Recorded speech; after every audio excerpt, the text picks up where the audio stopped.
So, how often do you think we have experiences with what we think is a person and it's really an angel? Every single one of us experiences this multiple times within our lives. There are times where they ask us to be the angels. We're having this deep spiritual conversation. And all of a sudden, what she says, the language changes. She's not speaking English anymore. She's not speaking a language I have ever heard on earth before. I look around, and like a movie, everything is paused. Nobody's moving, and there is this fog, and I can feel all of the angels surround, like just a flood, just more angels than I've ever felt in a single moment. And all of a sudden I hear, Julie, you are so known and loved in heaven. You are okay. You're always going to be okay. But I got the coolest angel story of coming into contact with one of these.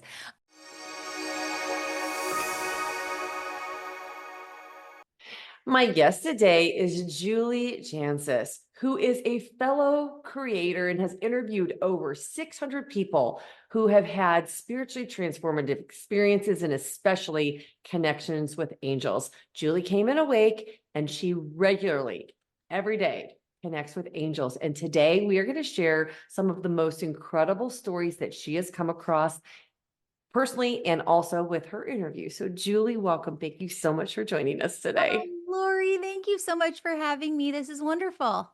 Well, I want to tell this story to everybody because we talk a lot about synchronicities, Yeah. and you and I met at the IONS conference this summer because we both happened to sit in the front row to listen to one of the speakers.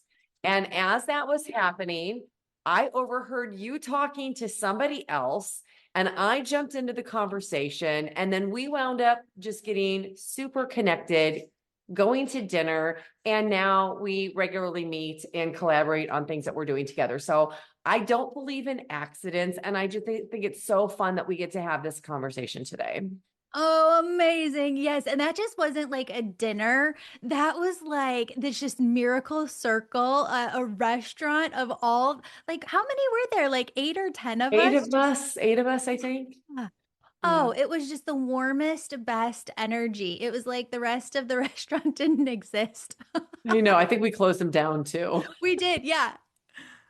So you have had so many amazing experiences, and it really started with you coming in spiritually awake. So I'd love for you to just share a little bit about that journey of understanding that these angels were always around you and that they were guiding you and you were connecting with them. You know, it's interesting. So my grandma on my dad's side was very, very Catholic. And I mean, when I say very, like every single day going to mass, every single day praying the rosary, I went to Catholic school and she loved telling stories. And there's some stories that happen in your life around a big occurrence, right? So you can mark the date. Well, it's marked by the funeral of when I started talking about the other side and being in heaven before I came here. My grandma would just probe me with these questions, and then she talked about it for the rest of her life. But you know, when you have spiritual gifts and everybody has them in different ways, it's just how you operate. You can't change your eye color. You were born with it. You can't change. Maybe you can if you're, is it called ambidextrous when you can write with the other hand, right? But you just come in writing with your left or with your right hand. You don't think about it, right? It just happens.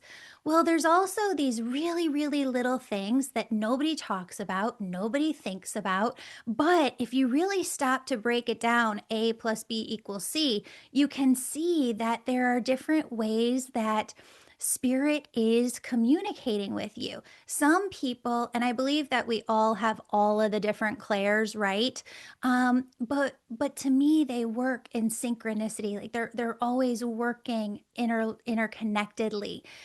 So when I was a little girl, I would be in the back seat of the station wagon. I don't remember. You remember the ones where you could sit in the back and like you'd rear face, so you're like looking at Yes. the So driver fun. Yes. in the 80s. Well, my dad in the winter time, he would always go and help people out of the snow, and with his truck, he'd help people who get into ditches. So when we would pass people, it was a nice sunny day in the summer. I'd ask him, why can't we stop? Why can't we help those people? He's like, well, we got work, we got things that we got to do. You can't stop and help everybody. And I remember feeling a pain in my heart, like that hurt me that we couldn't.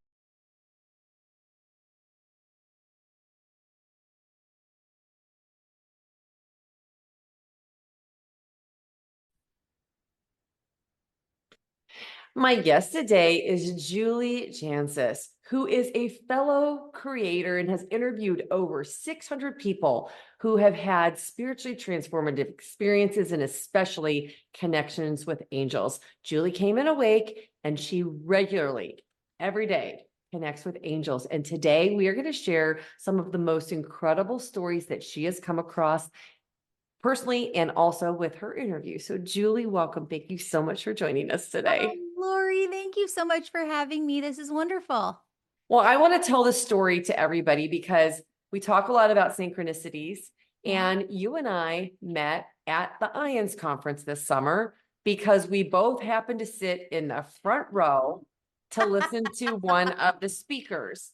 And as that was happening, I overheard you talking to somebody else, and I jumped into the conversation, and then we wound up just getting super connected, going to dinner, and now we regularly meet and collaborate on things that we're doing together. So I don't believe in accidents, and I just think it's so fun that we get to have this conversation today. Oh, amazing. Yes. And that just wasn't like a dinner.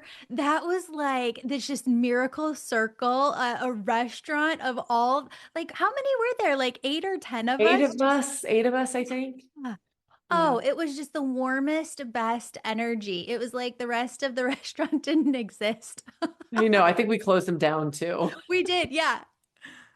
So you have had so many amazing experiences, and it really started with you coming in spiritually awake. So I'd love for you to just share a little bit about that journey of understanding that these angels were always around you and that they were guiding you and you were connecting with them. You know, it's interesting. So my grandma on my dad's side was very, very Catholic. And I mean, when I say very, like every single day going to mass, every single day praying the rosary, I went to Catholic school and she loved telling stories. And there's some stories that happen in your life around a big occurrence, right? So you can mark the date. Well, it's marked by the funeral of when I started talking about the other side and being in heaven before I came here. My grandma would just probe me with these questions, and then she talked about it for the rest of her life. But you know, when you have spiritual gifts and everybody has them in different ways, it's just how you operate. You can't change your eye color. You were born with it. You can't change. Maybe you can if you're, is it called ambidextrous when you can write with the other hand, right? But you just come in writing with your left or with your right hand. You don't think about it, right? It just happens. Well, there's also these really, really little things that nobody talks about, nobody thinks about. But if you really stop to break it down, A plus B equals C, you can see that there are different ways that spirit is communicating with you. Some people, and I believe that we all have all of the different clairs, right? But to me, they work in synchronicity. Like they're always working interconnectedly. So when I was a little girl, I would be in the back seat of the station wagon. I don't remember. You remember the ones where you could sit in the back and like you'd rear face, so you're like looking at Yes. the So driver fun. Yeah. in the 80s. Well, My dad in the winter time, he would always go and help people out of the snow, and with his truck, he'd help people who get into ditches. So when we would pass people, it was a nice sunny day in the summer. I'd ask him, why can't we stop? Why can't we help those people? He's like, well, we got work, we got things that we got to do. You can't stop and help everybody. And I remember feeling a pain in my heart. Like that hurt me that we couldn't help everybody who needed help. And so I just prayed in that moment, being a little girl in the back of the station wagon, God, send angels to those people. And I could see the angels going over to them. And I heard in my heart, my angels tell me, my guardian angels, Julie, put your hands like you're praying in front of your chest. So I did it in the back seat of the car. And then they said, now point your fingers, like narrow down your hand, your prayer hands, point your fingers to the people that need the help. And I said, okay. So I did that. And next, the angel said, now send them love. Now breathe in deep and just send them love. And when I went into Reiki training, as an adult in my 30s, it's the same premise. You're getting into this oneness, which I felt all the time as a little girl. Ooh, it was like a light switch. I could just turn that on and be in that all day long. And I learned from the angels how to channel energy very, very young. And I would also hear my intuition constantly. I knew immediately if something was right or something was wrong. And the angels would teach me when I was a little girl, don't worry about the stuff that's not right. It's not for you. That's for other people. It doesn't resonate with your heart. That's okay. But they said, that your life is like this Easter basket, right? And there's all these different things that are just meant for you, gifts, blessings, opportunities, one after another that are just coming into you like this conveyor belt your entire life. And the angel said, just pick those up. Just take those eggs and put them in your basket. And that's your life. That's what makes you you. So I've gone through my entire life that way. And I kind of didn't realize, I started to notice it in high school and in college, why people would do things that weren't meant for them. It very much confused me. For example, I would have girlfriends who would tell me, Julie, I know that this isn't who I'm meant to be with for forever, but, I just don't want to be alone. So I just want to be around somebody. And I'd be like, just so upset with that. That's the worst thing that you could do. Like that's awful. Because you're not on your soul's path. And at any moment, oh my gosh, could be this lightning strike moment where your angels are bringing in your person. But are you there? No, because you're with this person that you really don't want to be with, or you're out on a date that this person that you really don't want to be with. Why are you wasting your time doing stuff that you don't want to do? People who would be in a class that they didn't want to be in high school, or a job that they didn't want to be in, or they're going into college, into a career that their parents really want for them and they didn't want for themselves. And I always felt this oneness frequency within me, like this deep, deep alignment. And boom, if it wasn't for me, I can't get rid of it fast enough. I will send love and light to that all day long, but it's not part of my path. And so I had all of this, and I didn't know how to operate it though at first, right? So I remember being in eighth grade and having all these high schoolers come in to talk about the clubs in the high school. And these journalism folks came in from the newspaper, and I saw one girl who was a senior. Eileen, and I was like, no, it was Jenny. Sorry, Eileen is her sister. I always confuse them because they look alike. And I was like, oh my gosh, like she is so cool. She's the editor of the paper. She's a cheerleader. She's writing for the Daily Herald, which is the third largest newspaper in Chicago. I wanna do that. And Spirit goes, that right there, that isn't wrong. That isn't jealousy. That isn't envy. That is you seeing an Easter egg in your life. Now, you're not going to go be exactly her. You're not going to go, but something about that journalism thing is for you. So I went into journalism in high school, and I was with the journalism all 4 years of college. And I came out my senior year after doing a broadcast internship with just huge, huge station. And all of the women pulled me aside and was like, it's kind of rough. I'm not sure if you really want to do this. And it's hard to break into that business. And I thought, God, why did you have me do this for 8 years of my life if this is not what I was going to go into? And I ended up using it because I wouldn't have started the podcast all those years later. And that's another story if you want a crazy story about how I can't got into podcasting. But I really truly, Laurie, wouldn't have done it if I didn't have all of that journalism background.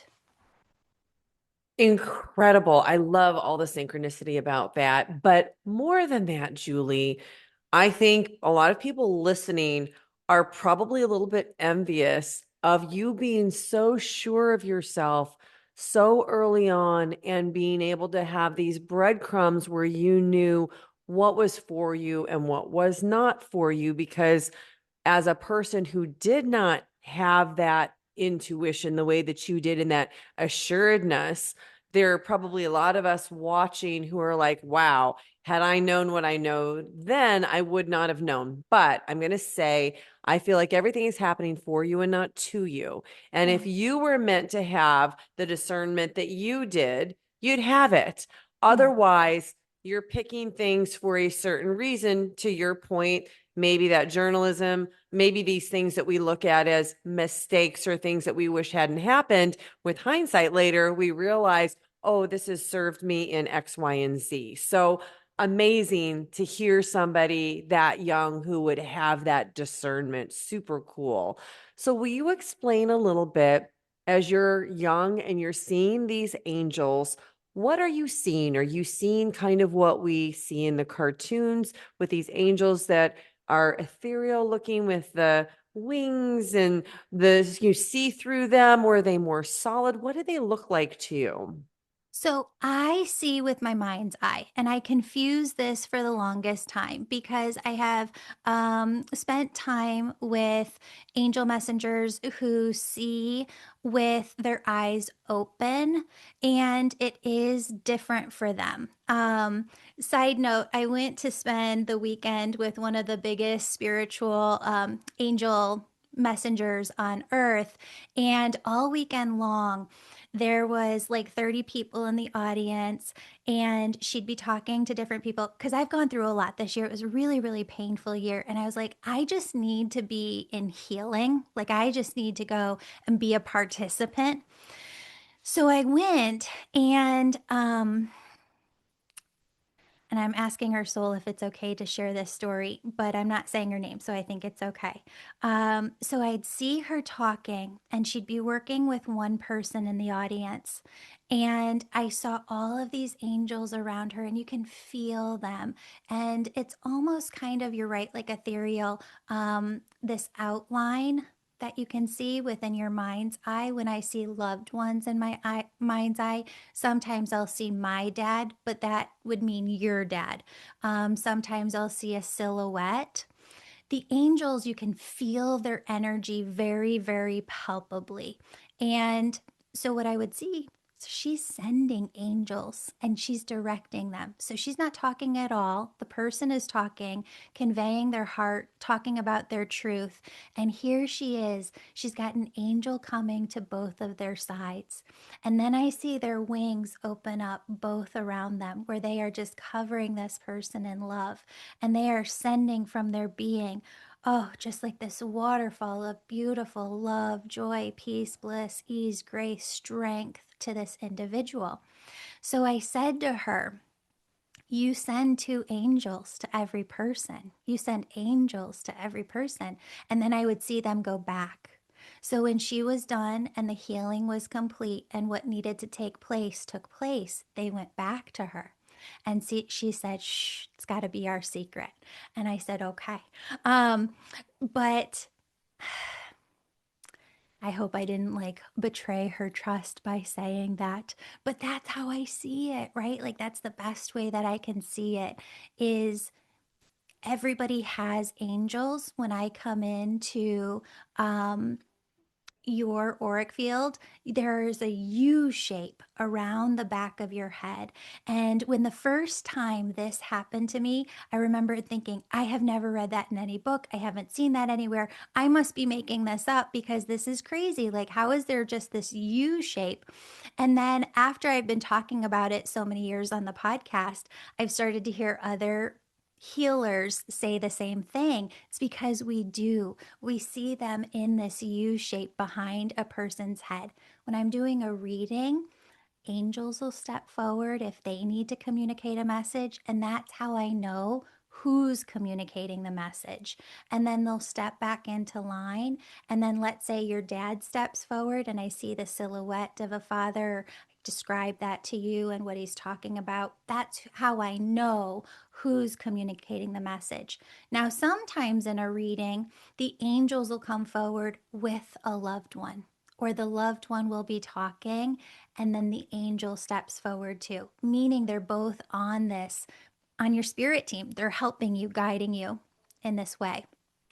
I don't Wow. I Beautiful. don't know if No, that answered your question, it but yeah. did because you did. You said that you see them in your mind's eye, which is a little bit different than how I was envisioning more of a clairvoyant. So it's more of a clear cognizance. It's almost more of a knowing for you. Yes, and I've known people, so many people who've had this experience in any different place in their life, like location wise. But when I would go to church and I was a little girl, it was like, oh my gosh, just feeling filled with just the highest vibration of love I have ever felt. And when you feel that, you know it palpably. It's different from anything that you've ever felt. Well, so many other people have that experience. If it's in nature, if they're in a, spiritual retreat and they have that experience, that is God's frequency, but it's also the frequency of the angels. So when you feel that very, very high vibrational frequency attached with that vision in your mind's eye, or some people are just feelers, you know that the angels are there and they're working with you. So I know in the past, I've heard people who have had near death experiences and life reviews.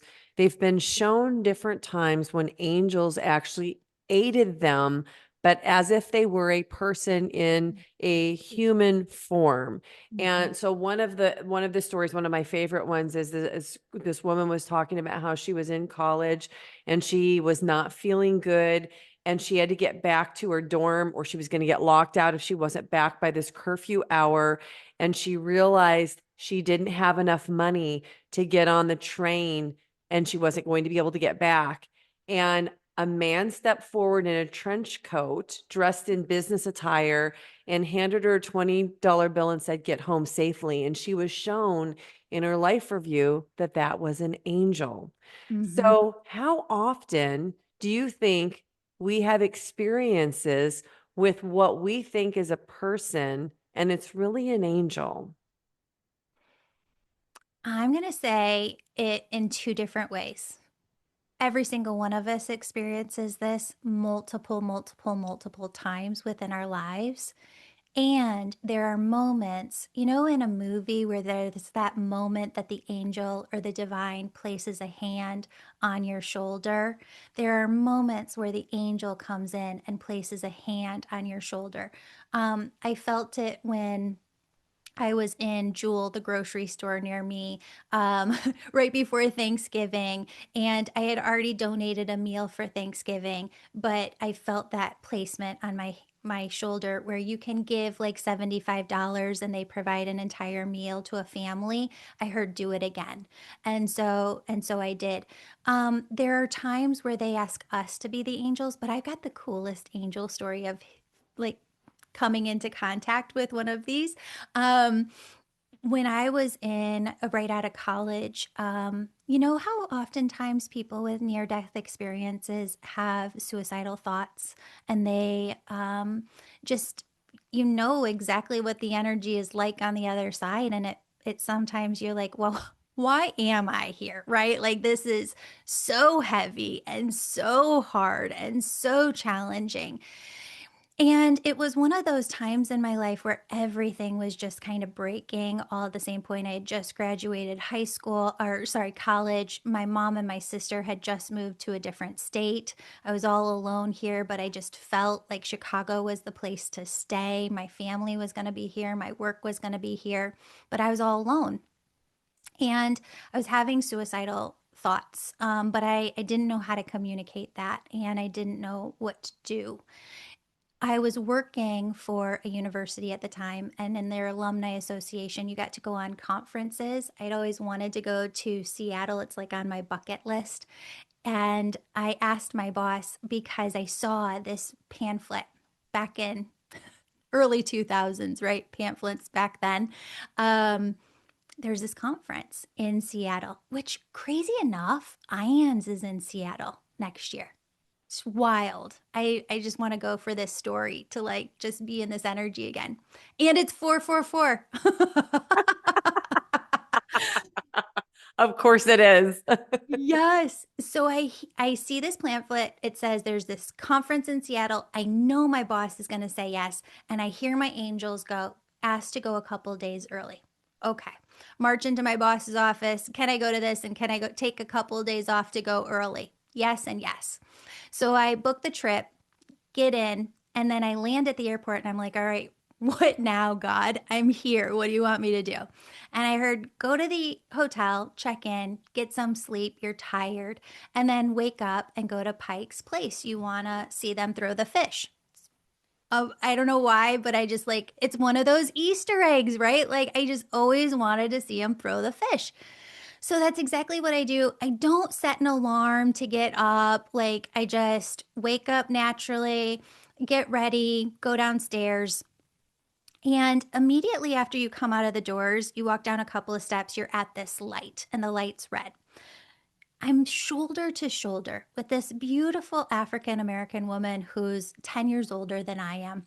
And we just so happen to like walk stride and stride for like 6 blocks.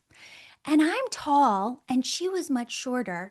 And I don't know, I physically can't figure this out how the two of us walked stride and stride because of the height difference for that long of a period of time. But we keep hitting red lights. So she turns to me and she goes, "You're not from here, are you?" And I go, "No." And she goes, "You're going to Pike's Place." And I go, "Yeah."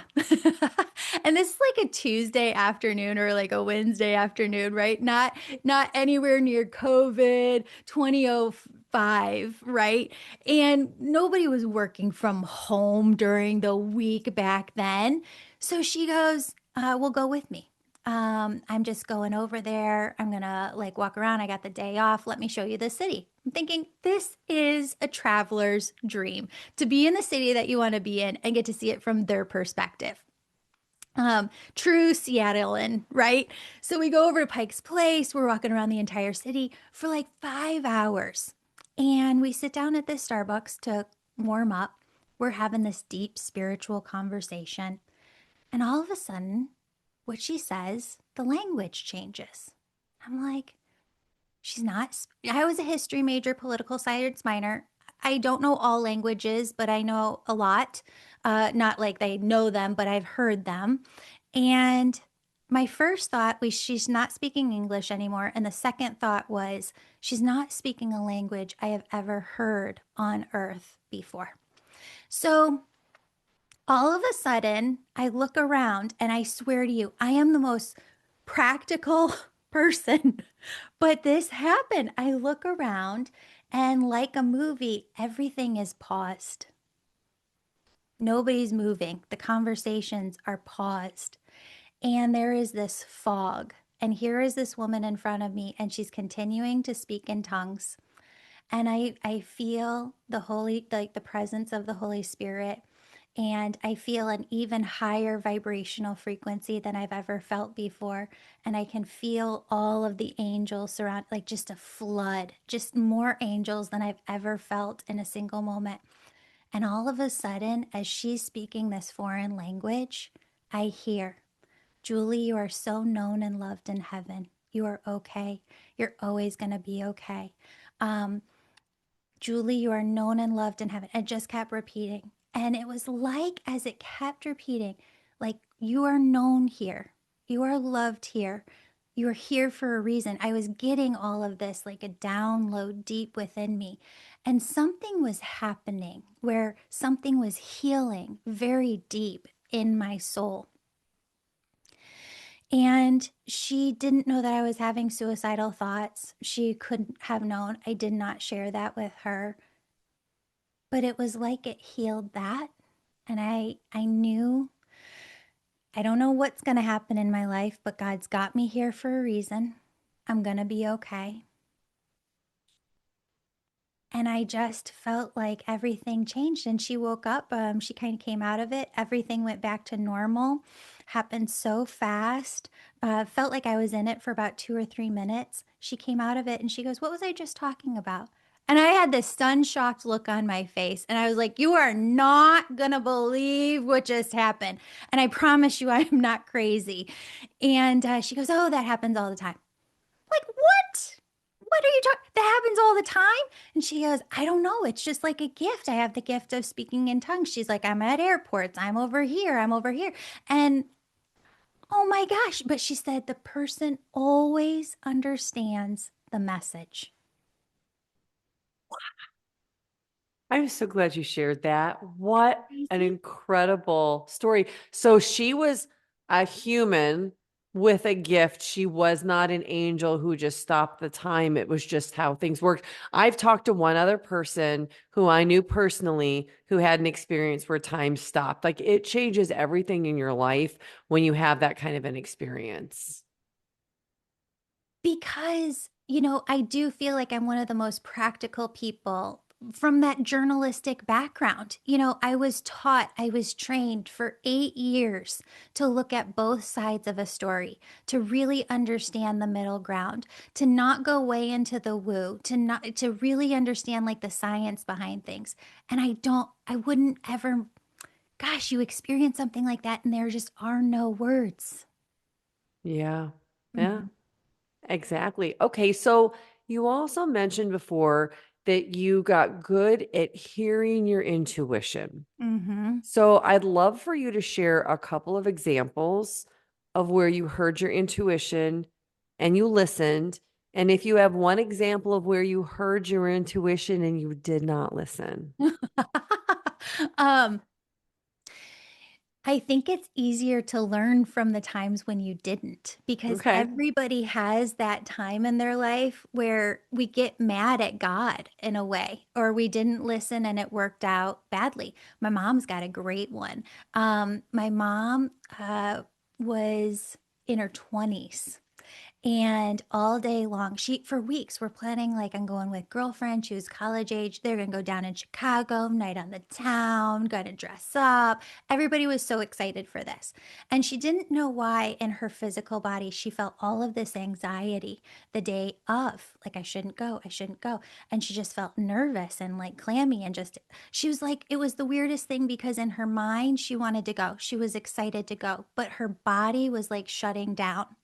So she told my grandma, and she's like, "What do I do?" And my grandma goes, "Don't go. You need to listen to your body. Don't go." So she doesn't go, and her friends get into an elevator that night, and some person jumps in, and they were all brutally stabbed. They all lived, but they were all in the hospital for a very long time. One woman alive can validate that story because her son today is one of the presidents and CEOs of the biggest companies out there. But that's one.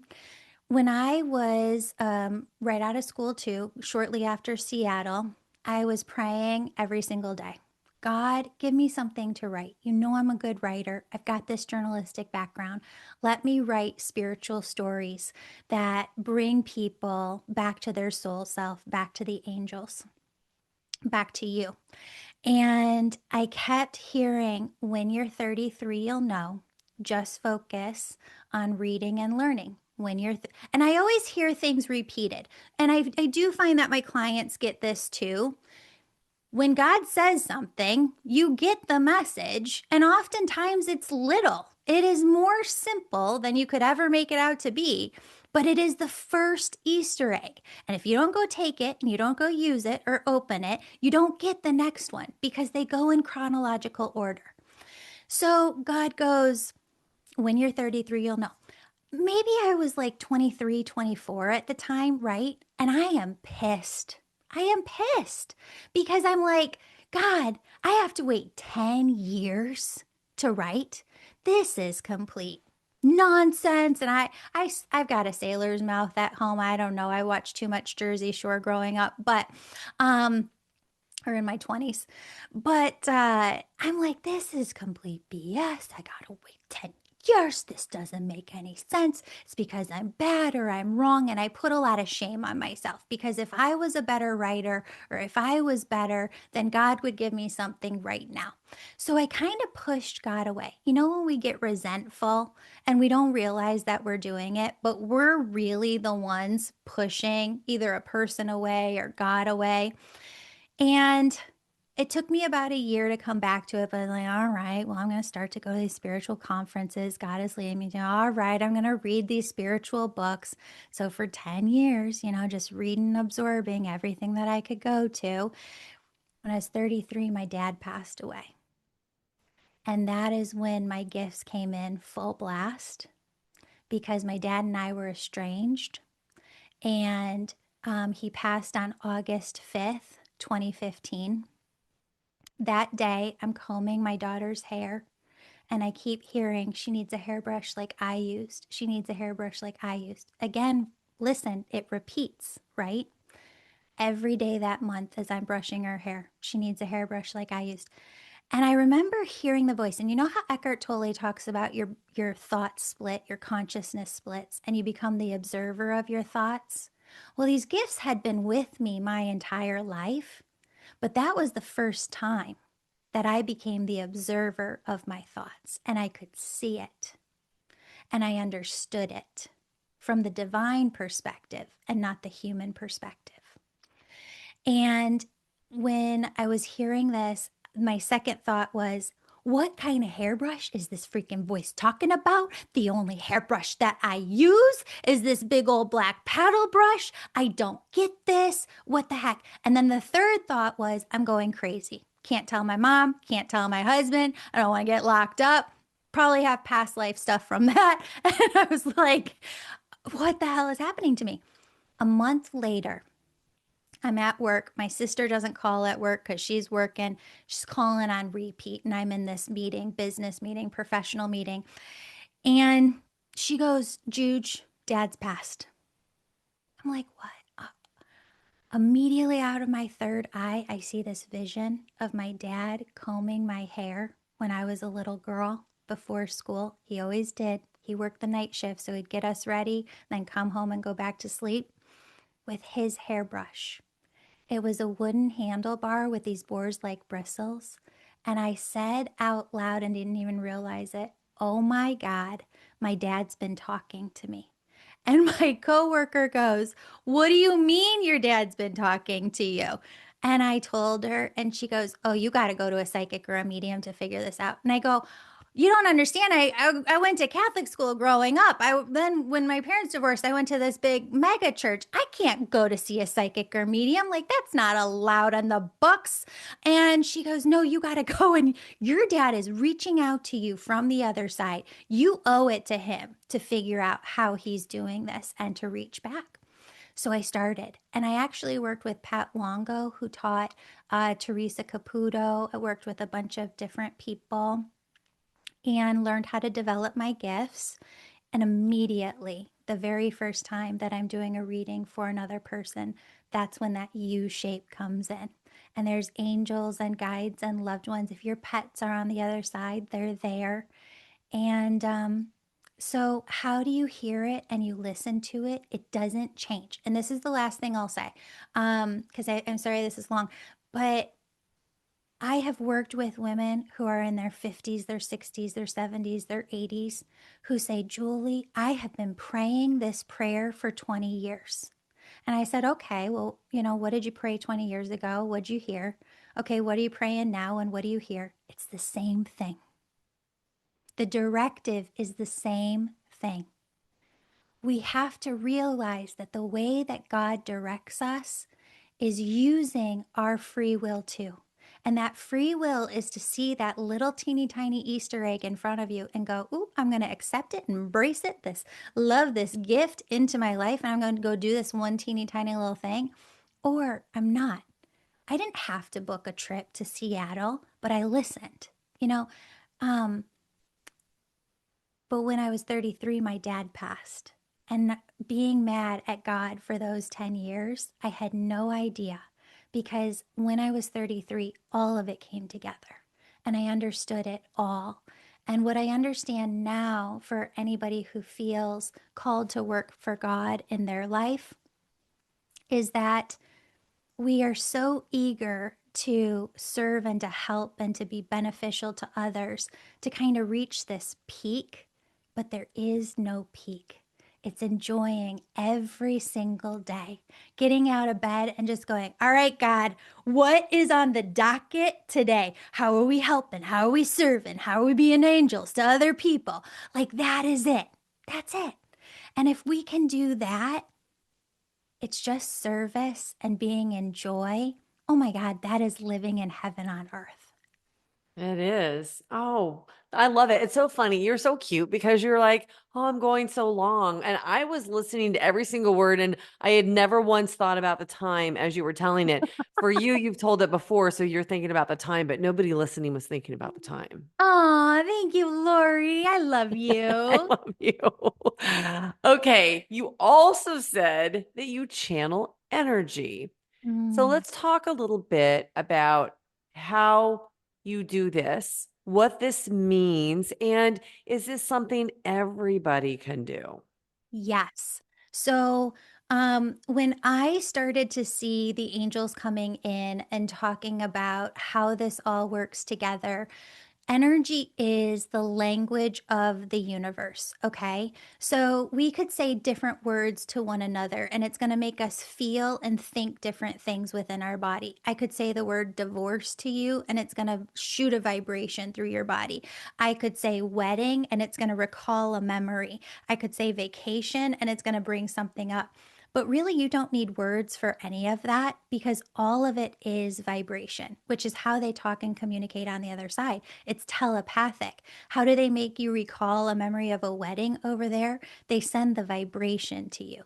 How do they make you think about a vacation that you want to go on? They don't say the word vacation to you, they just send in the vibration of vacation.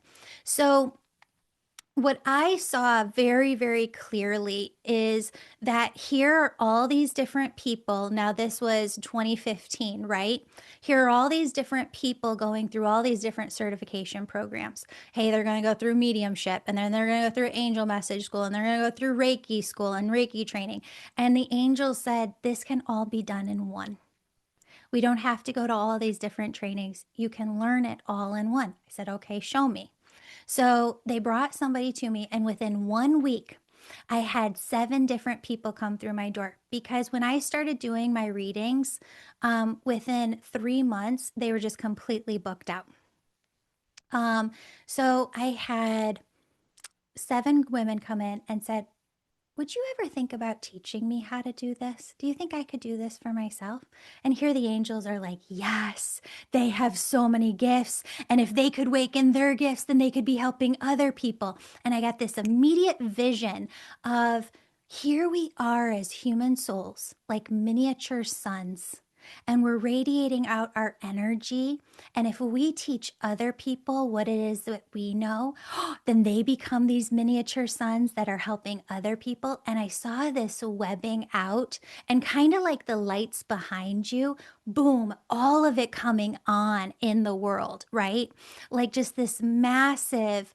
Everybody's lit up. And that's what the angel said is heaven on earth. When you are here using your skills and gifts and doing what you were called here to do, there is no harm. There's no getting in one another's way. You are just here being you. So Spirit goes, say yes. And I'm like, I don't know how to teach. I don't know how to do this. And they said, we're going to show you. So I sat down and I channeled it all out. energy is the language of the universe.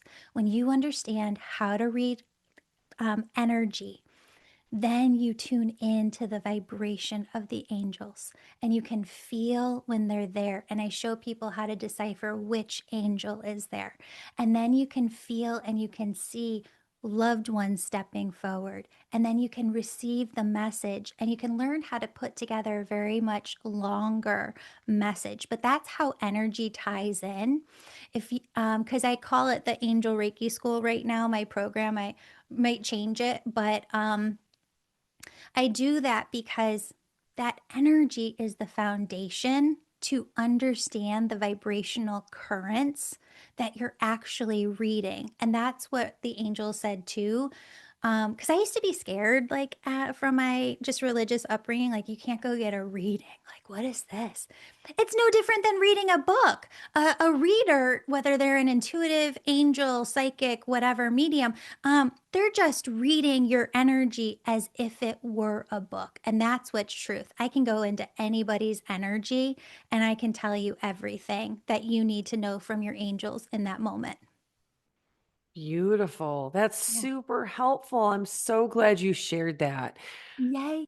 So, you also have had some extraordinary stories that people have shared with you. Will Mm. you share some of the ones that really touched you the most so that people can understand the love that is surrounding them? Oh, there's so many. The angels are bringing up this one of my very first years of running the podcast, a woman reached out and she said, Julie, I had this experience that I just can't explain, but she was in a car driving. It was winter time. She hit a snowbank and the car kind of flew a bit and she was in trouble. And she was in, I don't know if it's like New Hampshire, Connecticut, but kind of like an area where you got to walk a ways to get to a place. And so she was in this kind of accident and these two guys come in and they come near her car and they say, are you okay? Oh my God, what happened? And, let us help you. And I think that they actually help her maybe even with the car a little bit. They help her get out. And she said, oh my gosh, how can I thank you? She turns around, they're kind of gone. She's walking down the street because they tell her there's a pizza shop just down. She goes in and she starts talking about these two guys that just saved her and helped her. And they said, what did they look like? And had been two brothers who had passed away in the same area years later. And they actually had their image like framed in the pizza shop. And just there they are. Um, there are so many. My healer friend tells the story of like an earth angel, like you were talking about, when she was in a different country. She took a solo trip by herself, nobody else is there. You know, those European train platforms, they're massive, right? And they're kind of confusing. She's getting onto the wrong train, and this man comes running towards her, and he's telling her in a foreign language, "You're getting on the wrong train. You're getting on the wrong train." And he points and he shows her, "You need to be on this other train." She goes, "Julie, there is no way he could have known I was getting on the wrong train. I didn't take my ticket out. I wasn't looking around. I knew where I was going." And she said, "How did he just run up and just be there?" Um, so many stories of, Beautiful. yeah. There's something I've always wanted to know. I've heard different things over time, but do angels ever incarnate and have a true human experience, or are they very, very different from the way that the souls of the humans are? So, I'm a scaredy cat, Laurie, and I do not connect with anything negative, low vibrational. I'll tell my people it's just not my thing. I don't think it's wrong. It's just not one of my Easter eggs, right? So, I do think that there are probably different beings that we operate with, and that I just love working with the angels so much. I love their high vibrational frequency. And what I see is that the angels are all God consciousness. They're all God frequency. They're just out there directed in a specific way to help us. Why do we go to the dentist for our teeth and, the orthopedist for our feet? Because they know what they're doing. In that same way, God created all of these different angels to help us with different areas of our lives that we need. And no, I don't see them at all in any way, shape, or form having a physical incarnation. Now, I know other healers talk about this, and maybe there's a different realm that I haven't tuned into, but I only ask for like loving, positive information. And so when I work with the angels, I am just working with all of the highest vibrations. With that realm and all of those choirs of angels that I work with, there's no one that's ever shown me having a lifetime. Do they come in and kind of work through us, or can they be here for time to help us? Absolutely. But incarnate for a whole lifetime? No. Okay, excellent. That's what I wanted to know, and that's actually what I suspected. Hmm. Okay, so how are angels different than the souls of people? Oh, okay. The angels cannot have a negative thought about you in any way, shape, or form. So Never when heard anybody say that, but man, that makes complete sense. And let me tell you this, they can only hold the highest possible vision for your life. So if you go, gosh, I got myself into this marriage, we got two kids, I don't want to hurt the kids, I don't know what to do, but I don't want to hurt this person, but I just can't anymore. Like we've tried and we've tried and we tried, and I just can't. The angels are never sitting there like shaming you. They can't. They can only hold your highest vision. And so, have you ever gone into a counselor, and maybe like marriage counselor, and the counselor is like, well, I can't work with both of you because I got to hold space for one person. Marriage counselor holds space for both of you. That's what my counselor tells me anyway. Like, I just need to be there to support you, and somebody needs to be there to support him. And that's kind of like how your angels are for you. Like, they are just there, zoned into you, your feelings, your emotions, your needs, your desires, your soul's frequency, your soul's plan of why you're here. And there, I don't want to say there's not right or wrong, but a lot of times there isn't, because what's right for you is right for you, and what's right for somebody else is right for somebody else. And sometimes we bump up each other against each other like these ping pong balls, living these lives, but the angels only see and think the best things about you. So there are women all the time, like daily, who go and, Julie, please tell my angels I'm so sorry I'm not listening. Please tell them I'm so sorry I don't have more time to spend with them. Please tell them I'm so sorry I'm not meditating more. And they're like, stop. We don't think that at all. We love you so much. We know that life's going to get heavy. We're not thinking that you need to be meditating more. We are trying to guide you through, trying to fill you with strength, trying to bring ease into your life.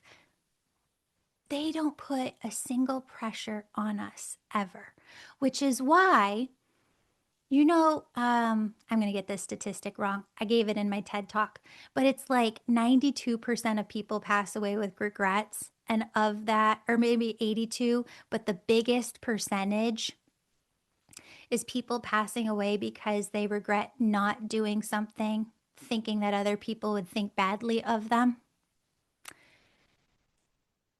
How many of us live an entire lifetime not doing the things that really call to us because we're so busy living life for everybody else but ourselves?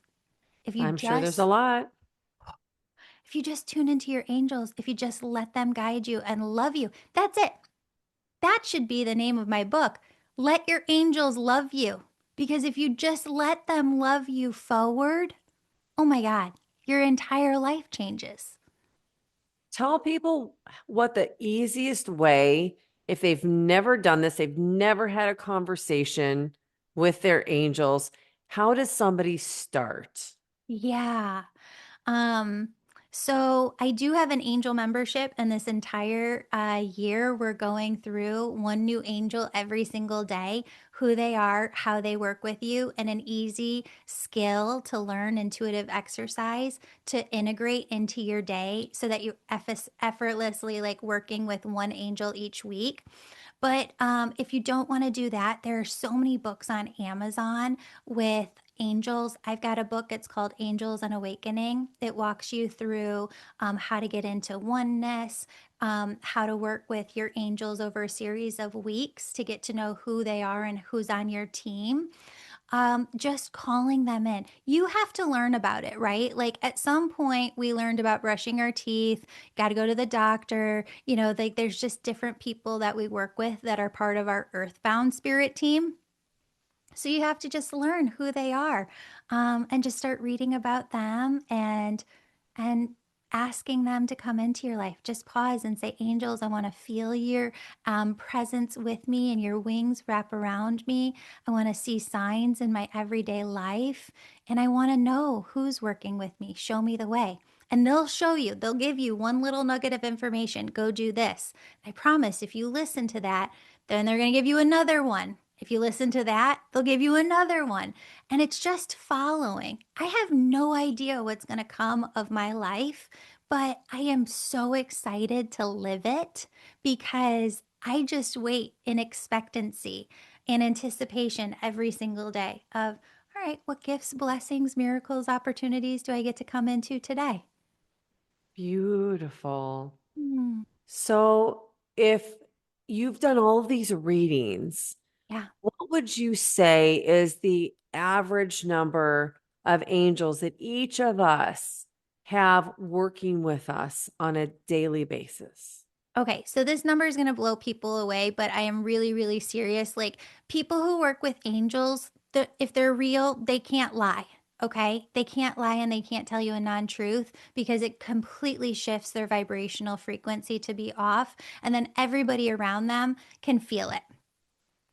So the angels say that there are more angels working with you than all the cells in your body and all of the molecules surrounding you. And you're like, how could that be true?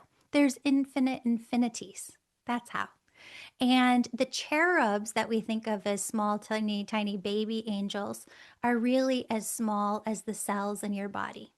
Their job specifically is to keep the vibration open within your energy field to the other. We call it the veil, right? People say the veil is thinning, or, you know, Christmas time, Halloween time, the veil feels thinner. That's the cherubs. That is their job.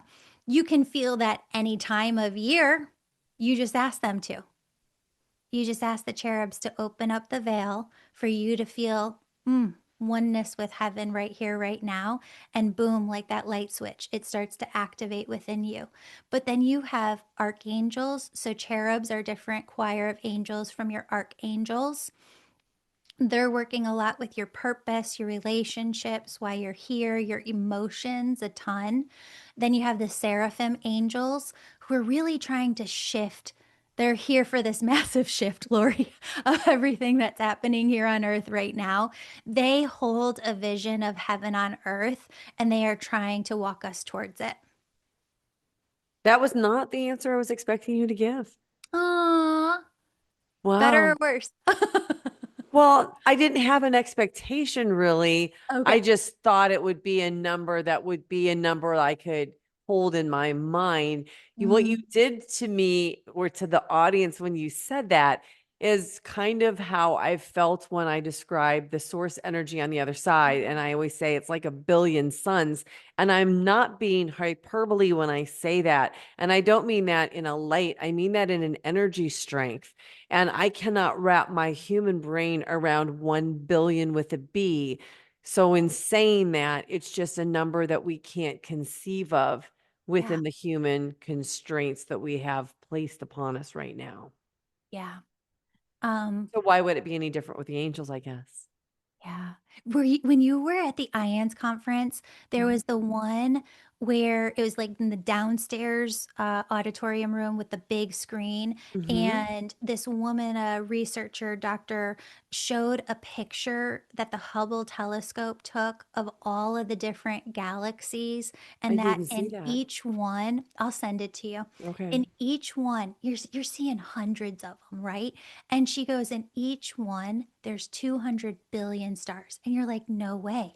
And then she zooms out in the computer screen and she's got all of these different circles with the Hubble telescope image of, I mean, that one big Hubble telescope image, you couldn't see the sun if you tried. You couldn't even see the planet.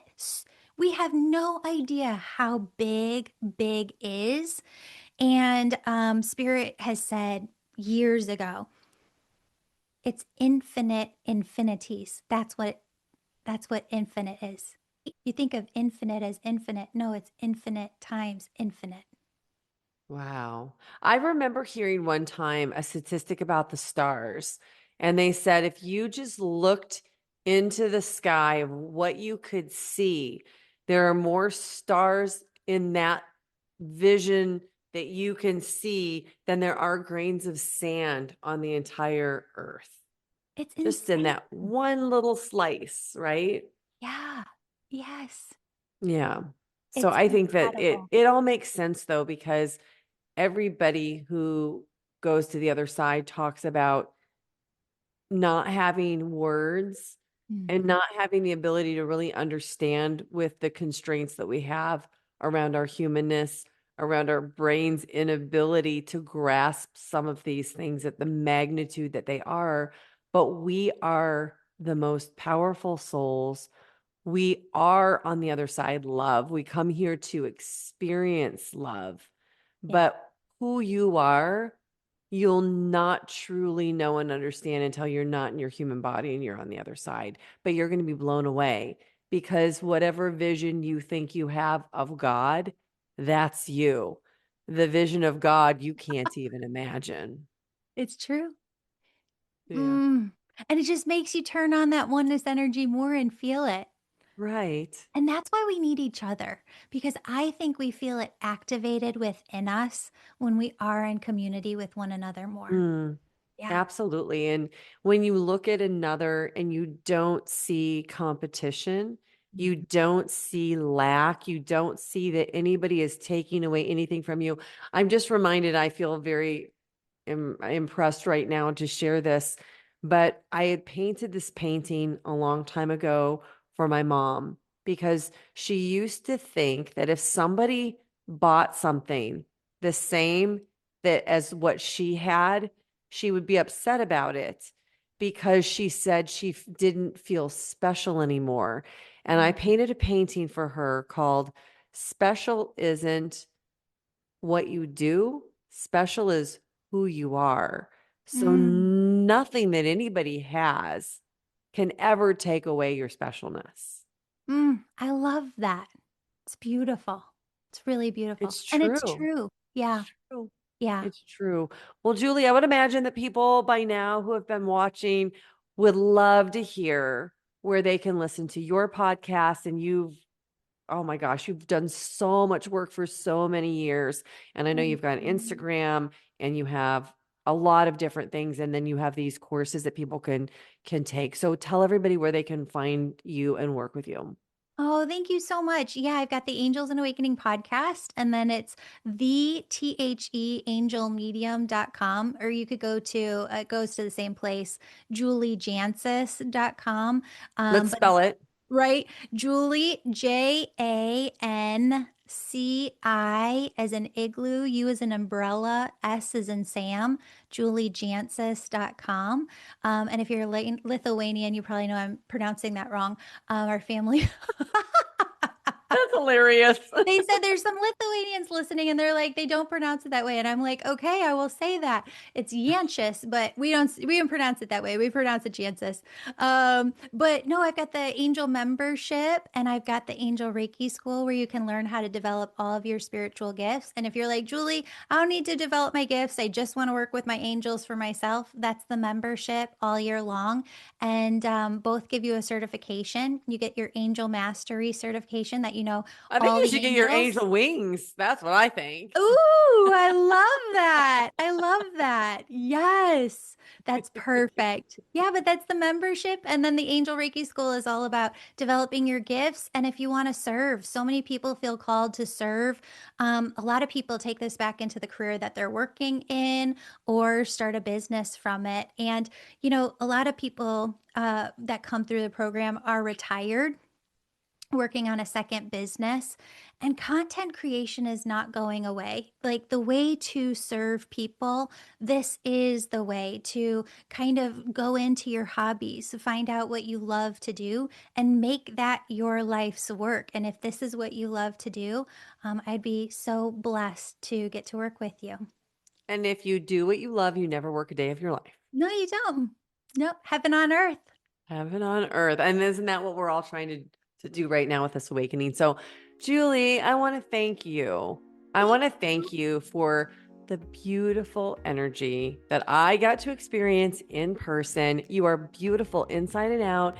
And thank you so much for bestowing your gifts on everybody, for giving away so much free content, because I know that these are labors of love. But thank you, Julie, for what you are doing to help wake up the collective. It is so needed right now. Thank you, Laurie. I feel the exact same way about you. I'm so grateful to know you. Oh, that makes me want to cry. Thank you. But of course, this show is absolutely nothing without all of you who tune in to watch, to listen, and to share these beautiful conversations with somebody who needs it. So thank you, everybody, for watching.